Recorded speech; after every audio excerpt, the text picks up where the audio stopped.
Je me suis réveillée à l'hôpital avec un sentiment de malaise, mais rien ne m'avait préparé à ce qui allait se passer ensuite. J'avais dû subir une opération et passer 2 nuits à l'hôpital. On m'avait dit d'apporter mon chargeur de téléphone et ma prise, car il n'y avait pas de port USB.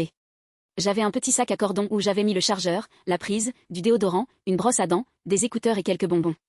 Mes vêtements et mes chaussures étaient dans le placard, et ce petit sac était avec moi sur mon plateau de lit.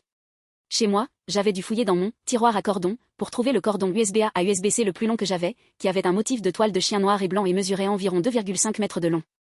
Je pensais que la prise électrique à l'hôpital serait sur le mur loin de mon lit, donc j'aurais besoin de mon cordon long pour atteindre confortablement le lit. Ensuite, j'ai trouvé une prise de rechange pour brancher le cordon. J'ai enroulé le cordon en cercle et l'ai attaché, puis j'ai branché la prise à une extrémité et l'ai mise dans le sac. La nuit de l'opération, j'ai demandé à l'infirmière où était la prise électrique pour que je puisse brancher mon cordon de charge. Elle m'a dit que la prise était en fait sous le lit, attachée au cadre du lit. La prise devait être branchée verticalement dans une petite boîte.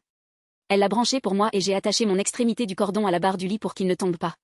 Je ne l'ai pas utilisé cette nuit-là et j'ai eu une rééducation et un petit déjeuner le lendemain. Je fouillais dans mon sac pour quelque chose et j'ai trouvé le cordon et la prise encore dans mon sac, enroulés en cercle. J'ai supposé qu'une infirmière avait besoin de la prise et l'avait débranchée et mise dans mon sac pendant la nuit ou lorsque j'étais partie pour la rééducation. Lorsque l'infirmière de jour est arrivée, je le lui ai donné et je lui ai demandé si elle pouvait le rebrancher pour moi. Elle le prend, se penche et dit « Vous en avez déjà un ici ?» Et j'ai regardé immédiatement la barre du lit pour voir si le cordon était encore attaché, mais apparemment, il était tombé, mais la prise était toujours branchée et le cordon était branché à celle-ci, simplement posé sur le sol.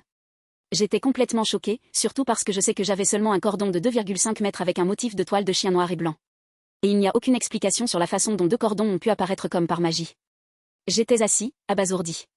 D'où vient-il ?